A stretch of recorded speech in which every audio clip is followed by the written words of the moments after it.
It's time for Brush Street Beat, presented by McLaren Health Care, and today's guest is the Detroit Tigers shortstop, Niko Goodrum. Niko, thank you so much for taking the time out of your busy schedule to join us today.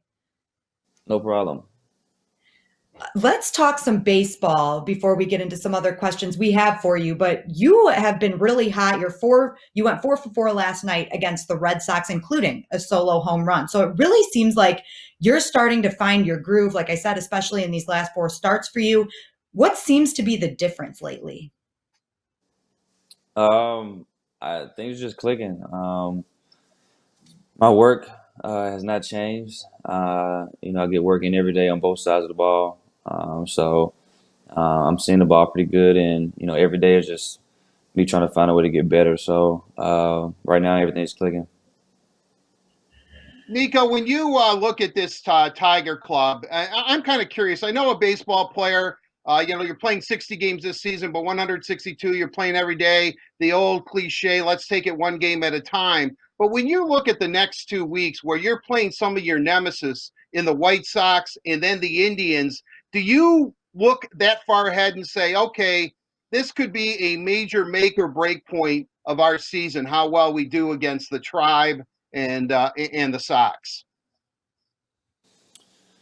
Um, I mean that is a tough question because that's how we take it. We go one game at a time, one pitch at a time. So it's kind of hard not to take that approach, but it's always very competitive. Well, I'm competitive in every game, but definitely in your division is a big deal. So we try to get as many wins as we can.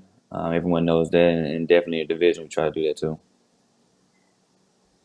This season has obviously brought some challenges upon you guys, especially when it comes to St. Louis because of the positive COVID test. You guys had an entire series postponed, and now the doubleheader on Thursday will also be postponed. It didn't seem like that time off, we'll get for lack of a better term, really affected you guys heading into the Pittsburgh series.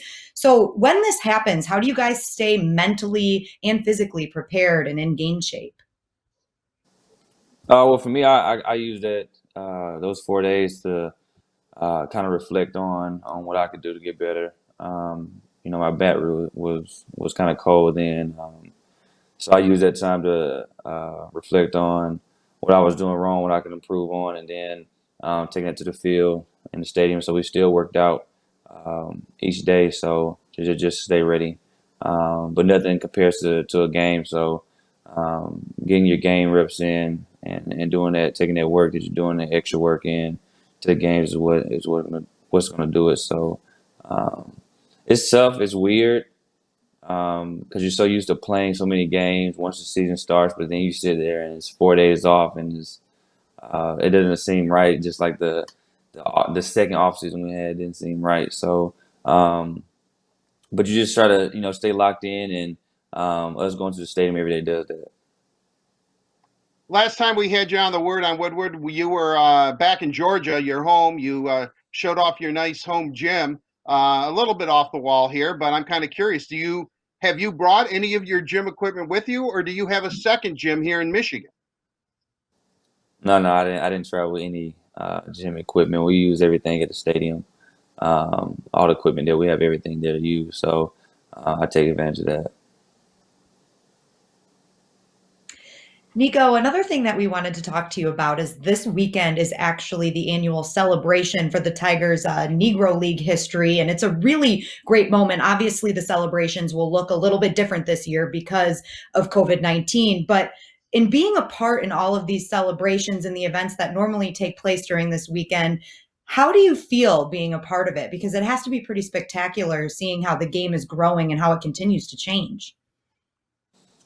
No, it's still a special moment. Everyone asks me about fans not being there, what it does, and we all grew up playing without fans. But one thing fans do add is the energy. If a big hit, um, a big play.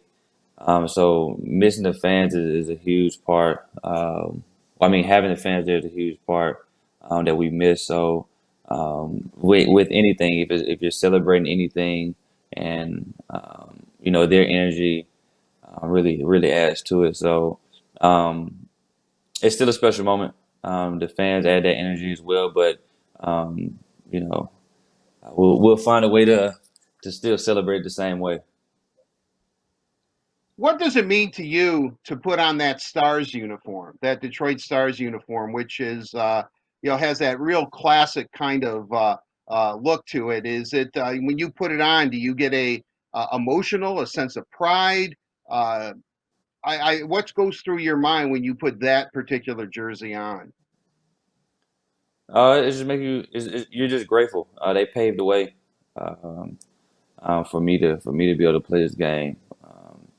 And then it looks amazing. It fits me good. I wear the pants up with the stirrups, and um, I need to tell Schmegel to give me one. I need to add it to my collection, but it looks good. I like the hat too. They had some swag back then, so I'm always excited to rock the jersey. Niko, the passing of the bat ceremony is also something that's a really big deal for the Tigers, and it represents kind of passing the bat from African Americans who have made an impact, the current African American players, and then, of course, the future of African Americans in baseball. So, being a part of that, how does that make you feel? Because you said they paved the way for you. You're paving the way for younger kids as well. Yeah, it's tough.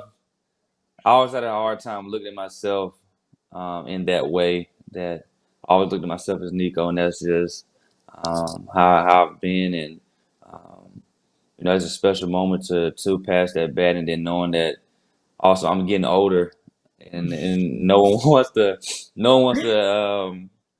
admit that as far as like wow I'm 28 and there's younger guys that look at me in a certain way. There's college guys that in high school is that look up to me and look at me how I look at the guys that were before me. So it's a special moment, and um, I don't think we're going to be able to pass the bat with this social distancing going on. But like I said, it's still a special moment, and we're going to celebrate as much as we can. Willie Horton is a Detroit icon. He's from Detroit. I can remember him. I'm old enough to remember him as a player, Willie the Wonder. I am kind of curious. How much have you maybe talked to Willie or got to know him? Has he been a bit of an inspiration to you since you became a Detroit Tiger? Yeah, Willie texts me all the time, calls me all the time, talking about everything, anything you could think about. He watches, he watches me all the time. He watches every game, and even when you think he's not watching, he is watching. So he'll shoot me a text and or call me here and there, just remind me of a few things, and so our relationship has grown. And I'll see him in the off season. I do a camp with him in the off season for the military. So my relationship definitely has grown since I came to the Tigers. That's super awesome to have that cool of a relationship with Willie Horton. That has to be something that's you're really proud of, and that's a really cool moment in your career. But growing up in Georgia, we talked about you kind of being a role model for younger kids. Who are some of your role models? Ooh, my dad, uh, baseball wise, Chipper Jones.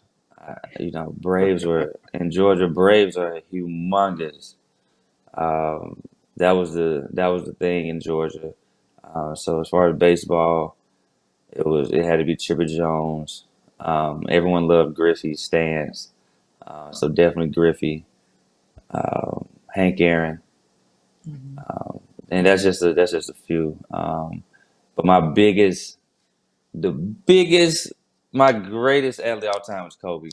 And you can ask anybody, they know this. Is Kobe Bryant. Everything about the guy. Um, he taught you more than just the game of basketball. His life. You looked at him and he was a role model on how you handle situations that you may go through, or how to be a leader. You just you looked at Kobe for what I did for everything, how to go about your business, how to be a professional. So Kobe Bryant, just takes the cake. Nico, I want to go back to baseball just a bit because the last time we talked to you, you were really looking forward to playing shortstop? Tigers obviously have gotten off to a really nice start. And I know a professional athlete can't be comfortable. And I hate to sound corny here, but are you in a good place right now? You're playing short. You're playing the position you've always were born to play. You're starting to come around with the bat. That is life pretty good, even during a pandemic for Niko Goodrum right now. I'm having fun. You got to make the best of each situation. Um, so, playing short is what I enjoy doing. And the Tigers gave me an opportunity to play it again. So everything's been going pretty good. We're kind of getting the hang of how to do the protocol they set up for us as far as the coronavirus and the social distancing and the mask. So things are working out. Like you said, the bat's kind of coming around a little bit now. So I'm just gonna keep up my work, my routine, and bigger and better things. Niko, thank you so much for taking the time to join us today. It's been great to catch up with you. Good luck in the rest of the season. We hope to talk to you soon. And of course, a big thank you to McLaren Health Care for presenting Brush Street Beat this week and every week right here on the Word on Woodward.